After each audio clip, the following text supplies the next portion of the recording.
Right. And I do think like our interior life, like the things that we contemplate, the more that we contemplate interiorly, the more that we're able to express exteriorly Mm. what it is that's happening interiorly. And so, Um, like you mentioned, weather conversations, maybe maybe we might be having that conversation because we haven't. Um, there's not much that we can express interiorly. And so, though, when we do have a really good conversation, say we're talking about philosophy, it causes us yeah. to think. Like even a question like, "Is there a God?" Causes us to think, and then we might go home and ponder that. And then, like the more we ponder it, the more we're able to express into words these questions that are rising.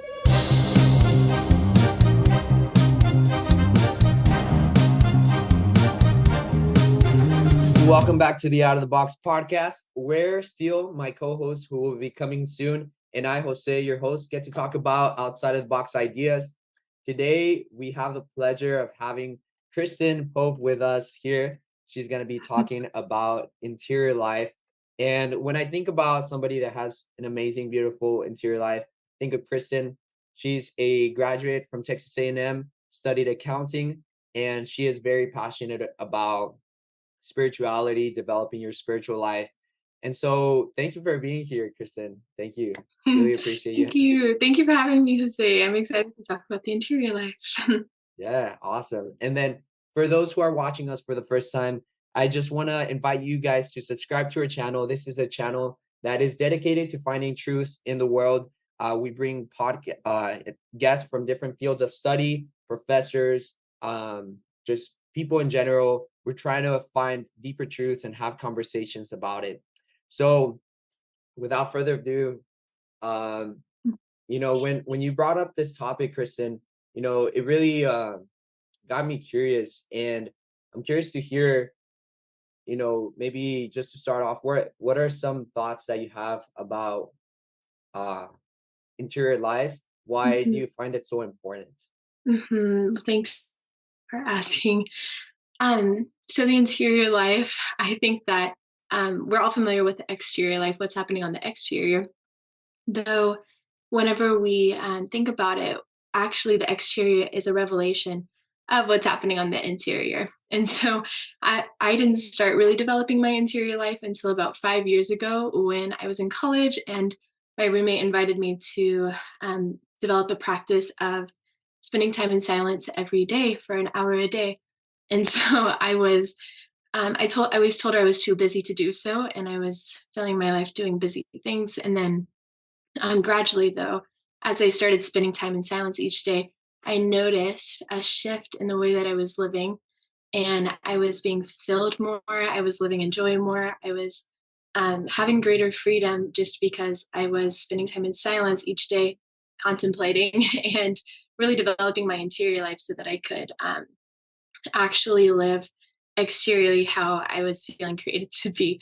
And so, yeah, like some of the things that I noticed happening was just um, a shift in the way that I was living, um, and actually interacting with other people as well.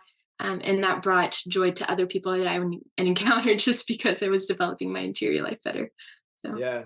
And what in particular did you notice that in those relationships that you were forming now that you were developing your interior life? Was it just easier to talk to people? Were you just able to listen to them and mhm. be more present to them?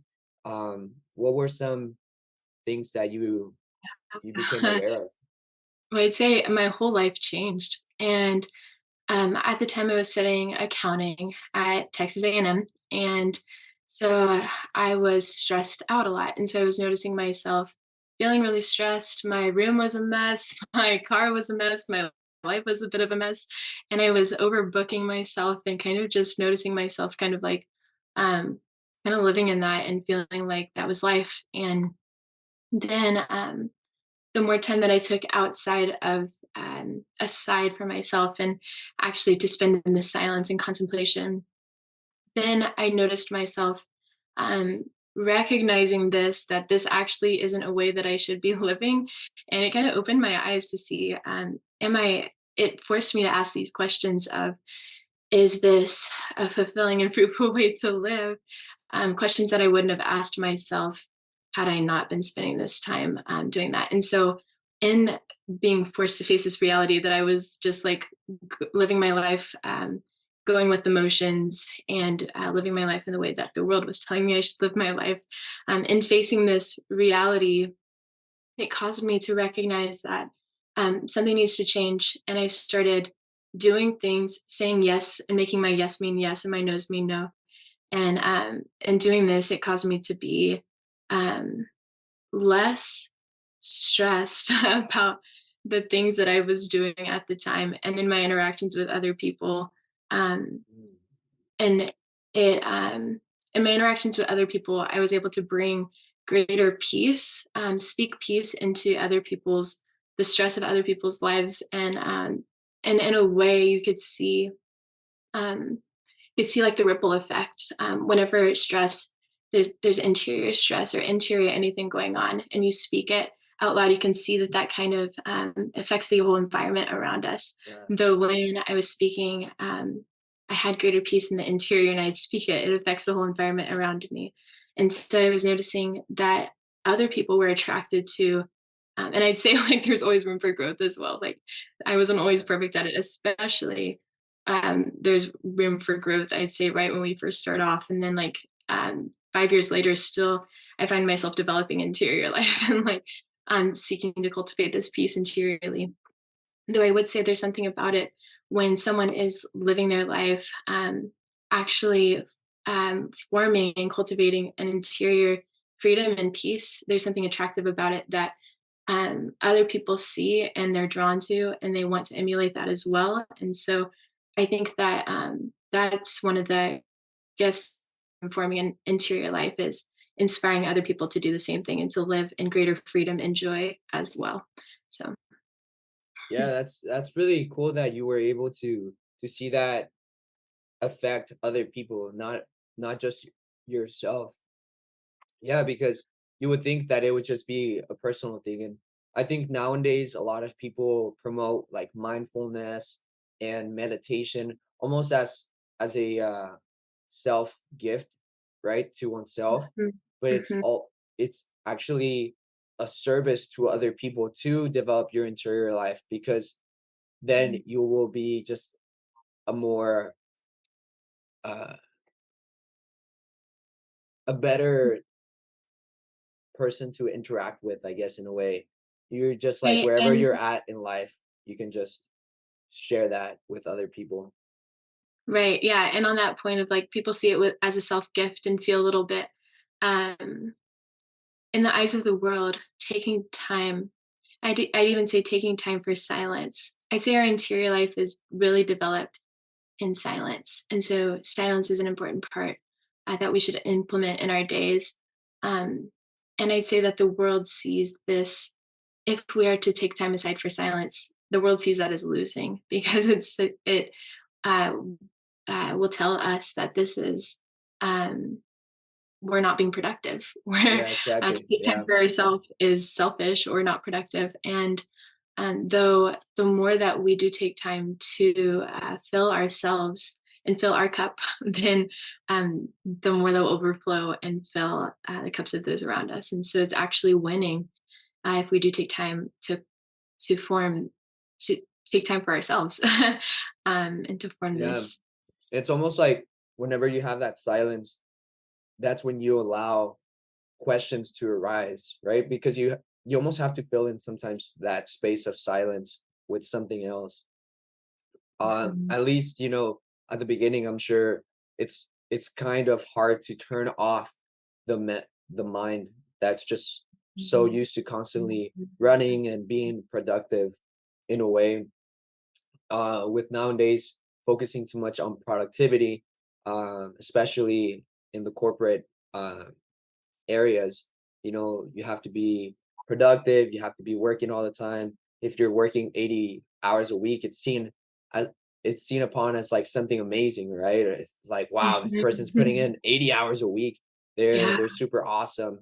But actually, um when are we having time to ask big questions about where our life is going, right? Like you were saying, Mhm. I picked up, you said you were just going through the motions.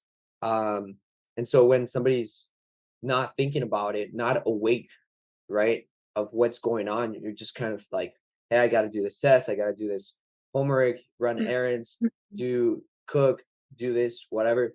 We don't stop to just think about like where our life is going. We don't have time to develop a meaningful life, right? If we don't have time to be in silence and brainstorm and be creative, we don't give ourselves that opportunity to create something amazing because Mhm. we're just kind of almost doing the easy work of just falling into stuff and falling into opportunities or falling into stuff that we didn't even plan. And so I think it brings Mhm. better definition. Like you were saying, it has a yes and a no because Mhm. you kind of narrow down like, no, I actually want to go in this path. And this is the direction I Mhm. want to take my life. And so all these other decisions I can already say no to because they don't align with this path that I want to take. Right. And so if Mhm. people are not sitting down and planning that out, it's almost like their Mhm. life is Right. just happening instead of life. Right. They're creating life. Right. And I'd almost say all of us, I would say all of us have some desire to be creative in some way. And so we might be finding ourselves saying, like, are seeing something, someone actually being creative or someone living as we want to live and saying, like, oh, I'd like to live like that, but that's not how I'm living, or like, not how that's not possible, or maybe one day.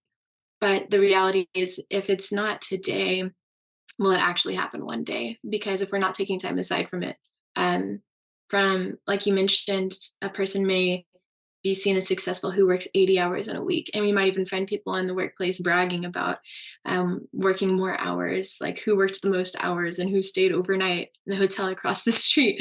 And I Yeah. mentioned that comment because that's what, when I was interning in accounting, that's what was happening. And actually, one of the teams, they did have a hotel across the street for this team so that they could work and then just go sleep there and then come back and work. And seen oftentimes as success, and that person is working hard. And so yeah, we might find ourselves in this state of like, um the we're feeling like this is success, but why am I unhappy? And then not really ever taking time to face this, like, why am I unhappy question, Mm, and just going on saying, oh, and trying to brag about our achievements and still feeling like we need to prove ourselves. And then we see the way that we could be living, and if we are not to like take time aside to think about that, then um, we might never live in the way that we feel called to live. Um, and our lives are not our earthly lives right now are not going to last forever. We are going to die one day. And so that's why it's so important to cultivate our interior life today, to take time aside today and to ask this question of, how am I living? Am I joyful? And if I'm not joyful, what do I need to do today, change this so that tomorrow I can live in the way that I feel that I would like to live my life? yeah, it's like that saying one day or day one. So Mhm. either we start today or one day, whenever that is, we'll do it. Yeah, but it's so awesome that this question and this topic, um we're getting to talk about it because it's something that I think it was almost second nature back in our ancestors time. But nowadays, with the overproductiveness, the overconsumption that is available, anybody can consume hours and hours of content in one day and not do anything. You know, Right, is right, we can and fill our schedules with stuff, right? right, right, and I guess I should, comment on this as well, to say that, like, the person who does work 80 hours in a work week and, um, is working, constantly as well, if there is the necessity in this way of life, if a life change, a major life change in that state of life is not going to happen, there is still a necessity to cultivate an interior life in that situation. And so there is a necessity to find time in our state of life, whatever it is, to have that interior life, whether that is like if for the example of the person who works a full day and then goes to the hotel and then works another full day, Mhm. whether it's waking up early and spending time to myself, spending some time in silence before going into work, or putting aside the phone in the evening so that I can actually, or in the night, so I can actually have time to reflect. And I'd say, um, yeah, that's similar. So I'm also a nanny. So right now I currently nanny for a family. I enter into the family life of a family with 7 children. And so we hear this same thing with moms and parents who may find themselves busy and they may say they don't have time to cultivate an interior life. And we always, and I'm, yeah, like I think whatever state we are in, we might say we don't have time for this. And I'm a single person that has really no obligation in my schedule. And I like, can it's easy to just feel busy and to fill our Yeah. time. Though the truth is, we make time for what's important and priority. And so it's a priority thing that if we're not spending time aside in silence, it's not because we don't have the time, but it's because it's a priority issue. So even Mm. in the example as a nanny of 7 kids, there are still times in the day when I can spend it in silence. For example, when the kids are napping in the middle of the day, there's a good 2 hours of silence that I can fill in silence, or we could fill doing other things. So we all have control of our time too, how we spend it. Hmm. Yeah. So I have two thoughts. One of them is, can the interior life only be worked on in silence? And then we'll get to the other thought in a little bit. Mhm, mhm. That's a good question. Um, I'd say that we have an interior life um, constantly. We always have interior thoughts. And um, I will use the analogy of spending time with a friend. So, say that you have a close friend and you're spending time with them while you're out shopping or while you're out doing something. Um, Maybe you're going to go to an arcade with a friend and you're spending time with them and you're getting to grow closer with them while you're out and about. But how much more does the conversation become intentional when you take time aside for that friend one on one and you have that intentional time? So I'd say the same thing for us as we're out and about. We should be constantly uh, thinking through our actions and questioning what we're doing and seeking to live in joy and fulfillment, and also um, yeah, like um, making these active decisions constantly that Mm. um, that enable us to live in joy. Though when we are in silence, I'd say that's when we're actually able to sit and think about um, Process. yeah, to have more intentional thought and deeper thought um, versus when we're out and about. So I'd say that there's a continual interior life cultivation that's happening throughout the entire day, though it's when we take time to be intentional, more intentional about it. It's so important to do every day, I'd say. Mm. Yeah, that makes sense.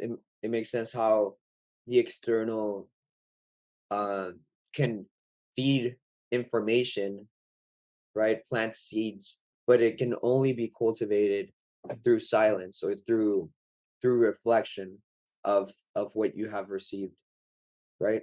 And and I think that's why a lot of questions arise in our inner world, that sometimes we kind of try to um not hear, or try to delegate to another day, right? And so there's things that arise.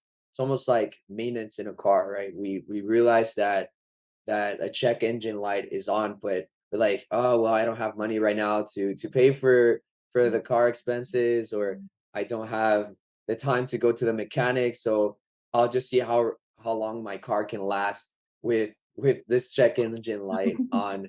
And so it's almost like we're driving it with a check engine, and it's not until we actually make time to, hey, let's see what this issue that just arose is, what's going on. Mm, right, um right. And it might even build on top of that, like the check engine light comes on, then the tire pressure light comes on, and we just keep going if we don't take time to stop. the car keeps going. And it's actually interesting because I really like the analogy, just because having studied recently cars, they actually make cars to the point where you basically need to blow up the car in order for it not to keep going, because it will keep going. Like the tire pressure could go down, everything, a lot of problems could arise and it could still run. So, which is Mhm. interesting. So they actually build these cars to function even with a lot of malfunctions.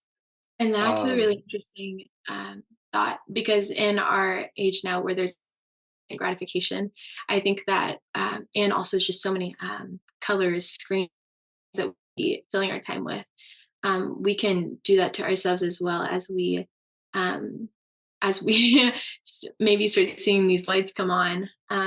Maybe we'll find our um, satisfaction in something like listening to, putting on some music to distract us, or putting on a movie to distract us, or yeah.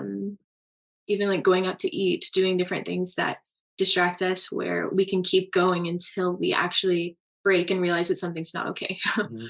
You know what? I was just thinking about this. Silence can be very uncomfortable sometimes because it Mhm. makes us actually look at ourselves. If it makes sense, it's like, maybe you're in the car, you put on the music to not think about the check engine light. And so you're singing and driving through, and you get to your destination, right? You're going through the motions and getting places. Um, but it's easy to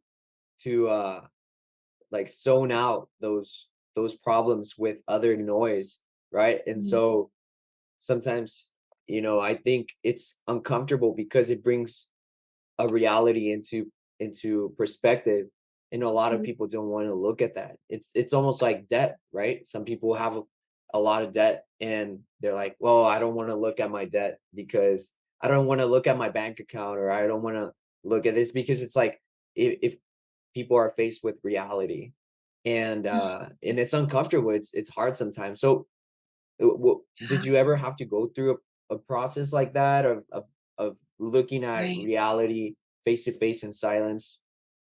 right. Wow, I'm glad you asked that question, because earlier when I mentioned going from being stressed to stress free, um, and it was stress free while I was still in the same state of life. So still in the graduate school for accounting, now living stress free as opposed to how I used to live stressful. I think that this is the process of cultivating an interior life, is that, like you mentioned, like living in deep debt, we might not want to face it, because when we do, we feel sad, and this is uh, or there's sadness and there's hopelessness that may arise, and so we try to hide that thought, and so that's why we end up distracting ourselves, though. When we actually take time aside and we're faced with these realities, um, that this is why cultivating interior life is so important, and actually taking time to do this is so important, is because when we sit there and face the reality of how we're living, and maybe there's exterior things going on that we actually can't change, but um, that and for example, those might be, because there's exterior things going on that we can change, and exterior things going on that we can't change, and so we might, some things we can't change. Maybe we're thinking, if only I had more money, or if only I had a bigger house, or if only I had more space, Mhm. more time, and we can't actually change these exterior things. Then interiorly, there is potential to still live in complete joy and freedom by changing the interior way that we think about we're living our life, and actually choosing to live differently and to see things as more joyful and to live fully present in our state of life, whatever we're in. And Yeah. so I do think um, what's happening in this interior or in this silence is questions. We face the reality, and then we are forced to make a step, make a decision. So, Mm. and are we going to change something or are we not? And then if we never come back to silence or to cultivating this interior life and listening to ourselves, um, if we never, like for example, say we spend a whole hour contemplating on Monday, and I realize that there's so much in my life that I need to change or how I look at life. And then I never come back on Tuesday and think about it again. Then it's my mind actually never changed. But I come back on Tuesday and I realize the same thing. Come back on Wednesday, I realize the same thing. Thursday, it might even take weeks before we take a little step. And then like slowly over time, we start taking steps because when we're taking time in silence, we can't stand it almost. And so we realize we need to make a change. And so that's how change is made, is by actually listening and having difficult Mhm. making difficult steps. So Yeah, yes, and I think right there, like you described like how to develop your interior life, because a lot of people think about it and like they don't know how to get started. It's almost like walking into the gym and being a newbie, and it's like you see a bunch of weights, and I mean you see people lifting weights, so there you go, you start lifting weights, or you see somebody in the treadmill, and it's easy, oh, you just have to walk, I know how to do that, so that I'll get started with that. I guess those are some good steps to just kind of build into it, right? I know you were mentioning that it's wrestling with questions that arise, deep questions that arise. Um, what are some ways, that people can start, if we use the analogy of the gym, how can people start in this interior gym that we Mhm. have? Right. Um, and I think I like that analogy because looking at your first day in a gym and you look in your let's say you're lifting weights and you look at your muscle and before you go to the gym and your muscles after you go to the gym and you see no change. Then let's say 2 years later of going to the gym every day, you can physically see the change. And I'd say that same thing happens with our interior life. We might see no, and this is why the world says it's losing, is because um, you go today and you feel like there was no change, but 2 years down the road, we have been doing this for 2 years now, and you start to physical changes and look back. And so, yeah, like practical ways to do it. Um, I think that when we're in silence, it's, um, well, first, I'd say a practical way to go from living the life that perhaps you grew up living, and then realizing that maybe I want to live differently. A practical way to do it is to add silence into our day. So to find different times where maybe we were watching movies or listening to music as we're falling asleep. So to turn that off and to let our time falling asleep actually be a time where we think. I think that some people say they have their deepest thoughts while they're falling asleep. Same thing. Sometimes people say they have their deepest thoughts while they're in the shower. And why? And that's just proof that like when we take time in silence, that's when our deepest thoughts come. When they're running is when we have this time. And so I'd say like practical ways is to have time for silence.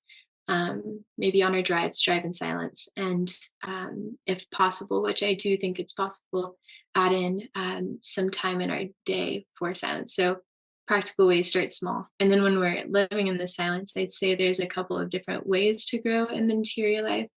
I'd say that we can grow through either contemplation or meditation. So I'd say contemplation in, like you mentioned, just um, reflecting. So pondering our actions, um, and then, or meditation. Actually, maybe we're reading a reading that's speaking some truth, and we discerning whether we agree with this or whether we don't, and if so, and at the end of our either contemplation or meditation, we do need to figure out if there's some action that we need to take. And so I'd say always, when we enter in silence into our day, a good way to do it is to look at the events of our day and ask our questions like, um, well, this is, I say a little deeper, but like, who am I? What am I created for? And then am I living in this of what I feel like I am created to do and wanting to do right now with my life. And um, with that, like looking at our day. So looking at today, um, what is my purpose? How can I most fully live today, starting from start to finish? And maybe we're reflecting at the end of the day, ask ourselves the questions: Did I live? Um, did I live fully? And where are areas that I could grow? And thinking about in these situations, how can I respond differently or live differently tomorrow than I did today? So I'd say those are practical ways. I went on a little bit, but to condense that, to enter silence into our day, think of a way we can do that. And then in that silence, examine our conscience and examine um, the way we're feeling, even asking ourselves, am I happy? Am I Yeah. happy?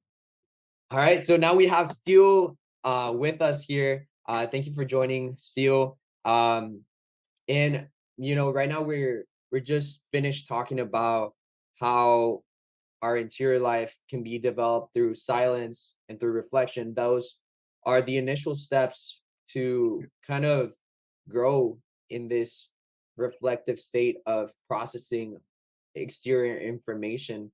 So I wonder, I haven't been able to share it either, but I wonder, have you experienced still developing your interior life? I know you're a very good thinker. You have a lot of good thoughts. And so I wonder if you also schedule out silence throughout your days, or if you have a particular time during the shower, or I don't know, that you kind of Mhm. process information. Yeah, that's a really good question. Back in the day when I was at St. Mary's University, I definitely I remember starting to experiment and kind of get more into meditation and stuff.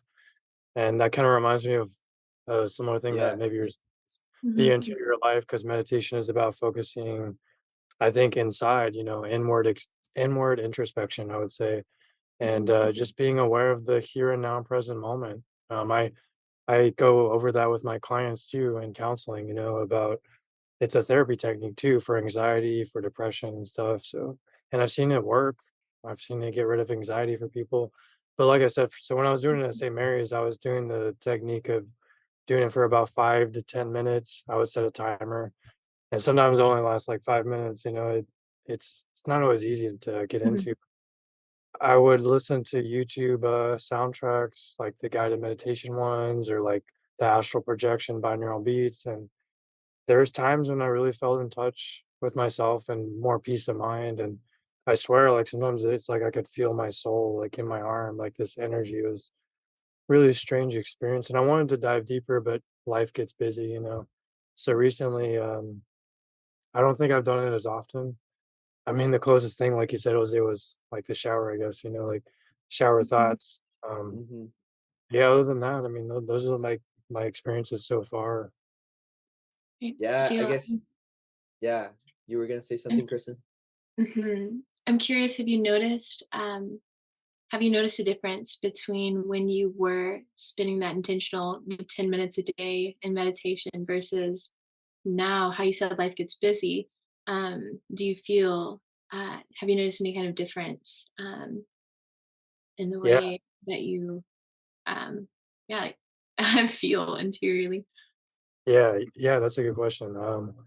I think if I were thinking back to St. Mary's, I do feel like it helped decrease my stress. I remember at the time I had 18 hours of classes and like two jobs, and I was really stressed out. I felt overwhelmed. And I do remember feeling the stress decrease after doing the like 10 minutes or even 5 minutes of meditation. And I think what else I noticed was because I did a lot of lucid dreaming stuff too, and I remember one of the techniques was trying to be more aware of your surroundings, paying more attention to what's going on around you in the environment, which is kind of like present here and now focus. And I just remember picking up on more things than usual and just Mhm. being more aware. I think those are the main ones. That's so cool because I think it's not until you add that lens that you begin to pick up on different stuff, right? You know, you begin to notice just creation. I mean, creation is so beautiful. Like sunsets are amazing, just clouds, nature, it's just beauty everywhere. But sometimes we're not able to appreciate it because we're thinking about the test that or the homework or the job, whatever we have going on. And so it's almost like developing that interior life, not it produces joy because you're able to appreciate the moments in the present, right? Because I know Steve, you and I have talked about how living in the present is where God exists because it's an oxymoron. He's eternal, but he is in the present. At He all is a present times. eternal being, right? Yeah. Yeah. And so it's so cool because there you can find God, there you can find the greatest joy because you can actually see beauty in the moment, right? And Yeah. Mhm. appreciate it. Mhm. Yeah, definitely. I mean, anxiety comes from the future, and depression often comes from the past. That's So Mhm. so true, that's why meditation man. is therapy. Yeah, Yeah. Huh. yeah, Wow. Hmm. That's really interesting. And I think that living in the present moment, there's a couple of ways we can do that. Is either we can let, like, in the present moment, we might look at our schedule and say, I feel overwhelmed. I wish I could be doing other things. Or I'd say that if we took a moment to think about it, to take a moment aside and realize actually, like, these are things that I have put in my day, and this is actually where I want to be. It is the whole realm of, like, we can look at it and say, maybe before we took that moment, we might have looked at our schedule and said, I feel overwhelmed and am anxious Yeah. yeah, versus um, versus changing our mindset and saying, like, actually, this is what I decided to be at, and this is what I put on my schedule, and actually, like, this is where I should be feeling fulfilled because this is what I have chosen to do with my life and my time. So this is what is filling me. And That's that and that's so interesting that you mentioned that because I was listening to a talk from Elon Musk. And if you know Elon Musk, creator of Tesla and SpaceX, he said that 1 minute of reflection, 1 minute of reflection, uh, that I'm thinking about the company, whichever one he's thinking about, is billions of dollars at hand. uh, So 1 minute equals $1 billion, right? So if people want to equate it to money, right? But 1 minute of reflection in our life can have so much outcome, right? So much potential outcome, right? Whenever we focus it on the right direction. And I think that's one of the things that I think it's hard for some people, right? I know we were just talking about how to do it. I know the steps have been mentioned right now already about how to start, but is it just trial and error in the spiritual life, like, or interior life? Is it trial and error, or is there a path? Because I know, we look at the saints, they show us and bring out a lot from interior life that they develop, right? And people have written books about it. So Mm, I wonder if there's a certain yeah. formula, right, that helps people grow. I know there's probably different paths, but Mhm, yeah, mhm. any thoughts on that, Kristen? Yeah, I do have thoughts. I read a book. So Saint Faustina, one of the greatest saints, it's either she loved to read and her dad didn't, or vice versa. But um, her father who raised her was a very also a very devout man, just as she was devout as well. And so, but the way that they prayed, and I'd say like prayer is the way we're speaking of cultivating interior life. In this case, the way they prayed was different. So she would pray. I believe she liked to read and meditate versus him who never had books in his hands. Um, in the book Parents of the Saints, which was interesting. As I've reflected, even as I guess like experience trial and error, I'd say there's different things that I've done um, in my time that set aside in my day. So I've been setting aside an hour a day for silence. I think I might have mentioned this for 5 years, and so I find myself not wanting to do it, like not wanting to go or not wanting to do it, and then I realize that maybe that's just because and I don't want to sit in silence, just sit there today. So sometimes I'll pull out my journal and I'll write my thoughts, and and that has helped me. Or I'll pull out a book and meditate on something from the book, and then still I'm always happy that I did it at the end of it. And I'd Yeah. say that like yeah, I'd say that even I've seen different seasons, like different months where I might just love sitting in silence, and then the next day I'm wanting to do something different. And so that's my personal experience. So I'd say there's no like one way um to Yeah, that's do awesome. this. And I Yeah. wonder, like, because we record these podcasts every week, and sometimes for me, and I'm sure for Steele too, it almost is a reflective time, right? We begin Yeah, to formulate thoughts, and so it's almost like conversations can also develop our interior life, right? Because Mhm. as some people question themselves in their interior, perhaps other people that find it difficult to have interior conversations can sometimes uh do them externally, right? And have external conversations which develop their psychology on how life works, on how existence is, right? And Mhm.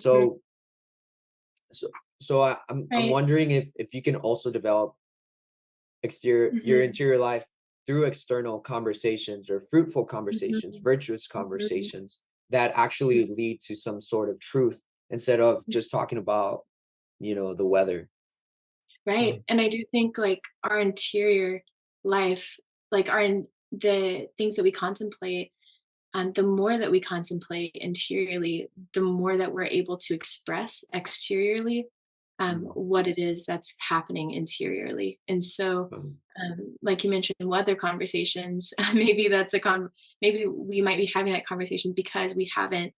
Um, there's not much that we can express interiorly. And so, though, when we do have a really good conversation, say we're talking about philosophy, it causes yeah. us to think.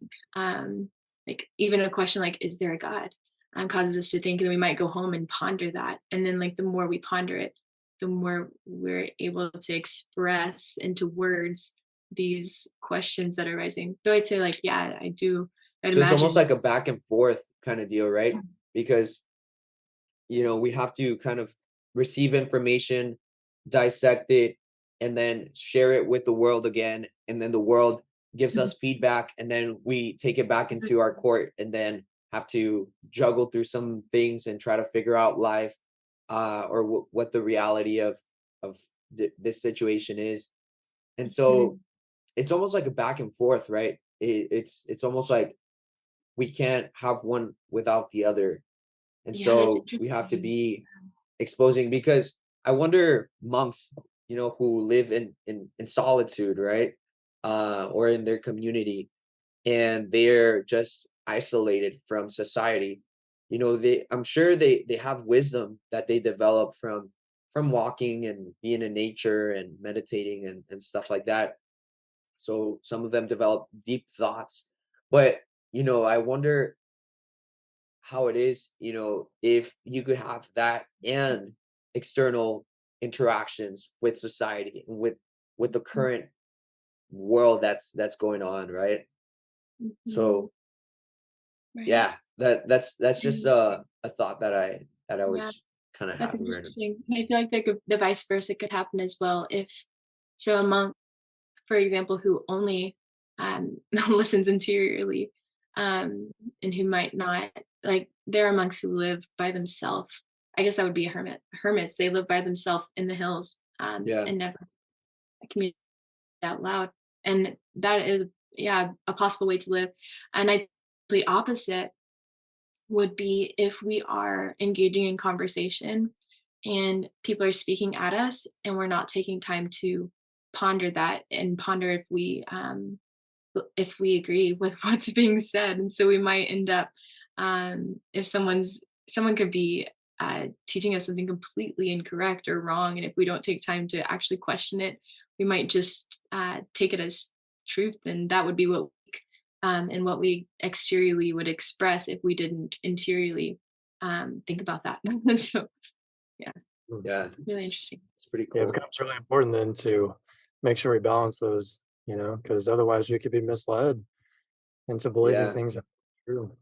Yeah, and that's I think where stereotypes come in too, right? Like we begin to have a bias I understanding of the world because we've only seen one side of reality, right? Or we've Mhm, developed our own thoughts about something and when we haven't even interacted with mhm, that something, you know? mhm, Yeah, that's so interesting. Yeah, it's fascinating because the internal and external are always communicating in some way. And it just reminds me of like what we talked about before, me and you, Jose, like from that book Switch on Your Brain by, what was it, Dr. Caroline Leaf, I believe. It just really reminds me of that because we're learning, like I'm learning in that book, that our synapses, our neurons in our brain, our thoughts grow from the one, like whatever we pay more attention to, it grows more. If we focus more on negative things, more negative thoughts grow, and then we feel more depressed or anxious. But if we focus on more positive things, then more positive synapses and thoughts grow. And it's really fascinating because that tells us that our free will given to us by God gives us control over our thoughts and emotions. And we have the choice to choose to put more attention towards the negative or more attention towards the positive. And it's like watering a tree. The more you water the tree with negative, the more negative the tree grows. So that's what this neuroscientist, Dr. Caroline Leaf, is saying in her book. It's really quite fascinating. Um, mhm, it makes you really think. mhm. Yeah, that's Really. awesome. And I think that goes into the interior life, right? What are we juggling in our interior life, right? Are we juggling negativity and saying like, oh, well, this is never going to work out because people could essentially take the formula, which is, silence and reflection and have a wrong perspective towards a certain situation and only Yeah. be thinking like in their interior, no, you're not good enough. Yeah, that's not going to work. I'm never going to be able to do this.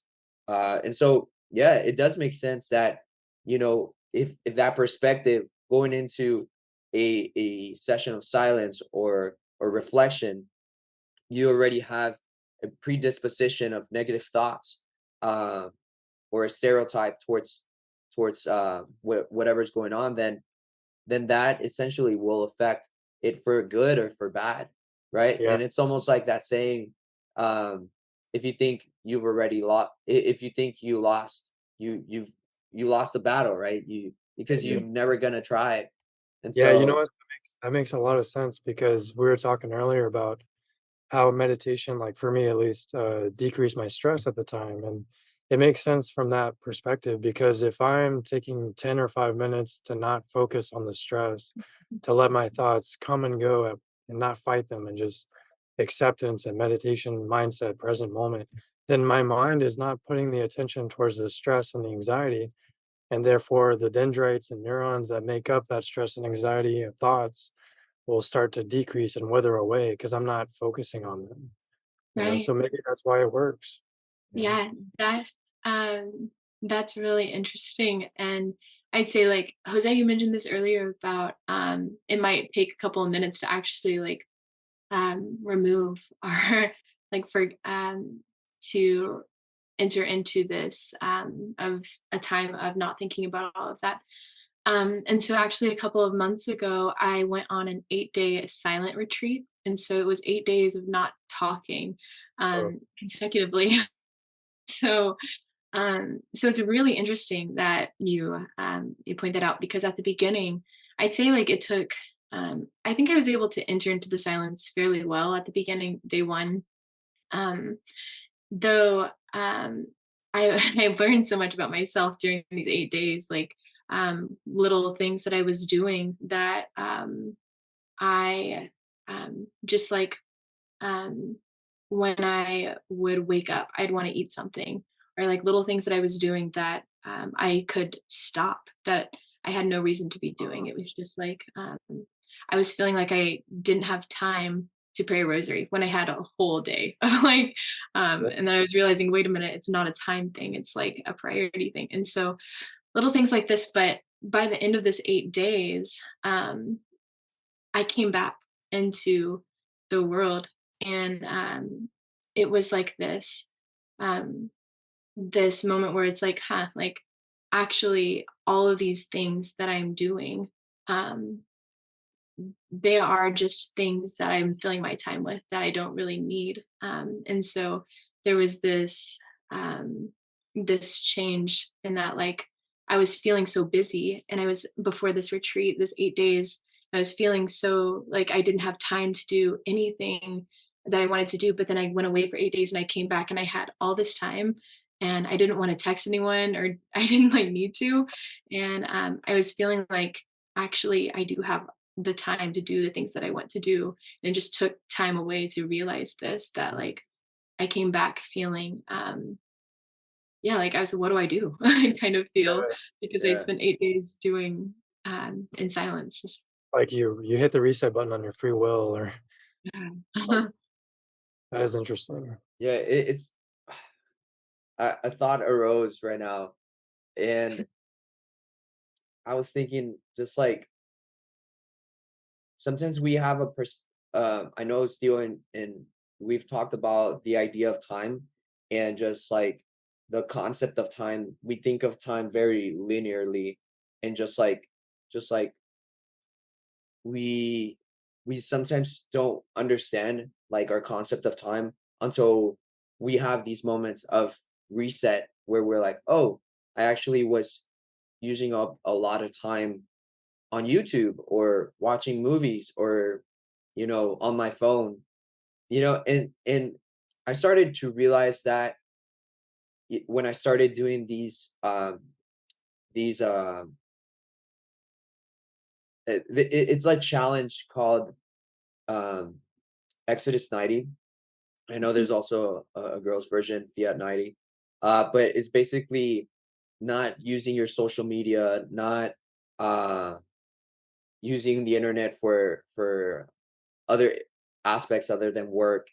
Um, and it's almost like cutting back on a lot of things, fasting from a lot of um external things that sometimes consume our our thoughts or our our time, right? And I think that there's actually, it's so cool that we're talking about interior life right now because we have an aspect of our identity, right? We think, there's the identity that the world sees, and then the identity that we see of ourselves or we wish we were, right? And so sometimes there's a huge gap of just time or like energy that is being used, whether in time consuming your thoughts, whatever it is. But the book that I read of by Joe Dispenza, Dr. Joe Dispenza, he's a neurologist. He said the closer that we close the gap of what the world thinks of or sees of us and who we are, the closer that is, we that energy and time is used for other things. So we're able to have more energy to do the projects, the activities that we want to pursue because we're not wasting a lot of time, trying to please others and how they see us, because we are exactly like what you see is what you get, right? Who I am. And so that concept is so interesting because it's almost like it's developed in your interior life. And I was watching a podcast earlier with this guy named Gary Vaynerchuk. And he was talking to high school students, and a lot of high school students were expressing that they have a fear of starting projects. And he was able to pick up on the fact that they were afraid to start projects because they were afraid to be judged by the world and what other people were going to think. And so Mhm. it's almost like we're wasting so much energy just even contemplating What how others this is think. going to affect, instead of just doing the work or being yourself, right? Which is the book that I'm reading right now, just doing the work and not being too consumed about the outcome or what people are going to think. And so it's just interesting that it connects back into the interior life, because it's really like our identity is really formed in this interior Mhm. life. Who am I and where Yeah. am I going? And if we're not really thinking about those things, we don't know who we are, and we just follow whoever is in front of us. Yeah. Mhm. That's so good. True. Yeah. Any other thoughts, Kristen? I think that was very well put, Jose. Very beautifully said. And I think that, um, yeah, when we are living as we desire to be living, we will experience greatest joy. And so I think that's the whole point of all of this, is to experience and live in greatest joy of their lives. Amen. So, Awesome. Well, thank you guys for watching this podcast today. We really appreciate your time that you've spent with us. And we hope you enjoy this. Let us know down below in the comment section what you thought was interesting. Are you going to start developing your interior life? Let us know down below. We would love to know how you're going to take action. And until next time, we will talk to you soon. Take care.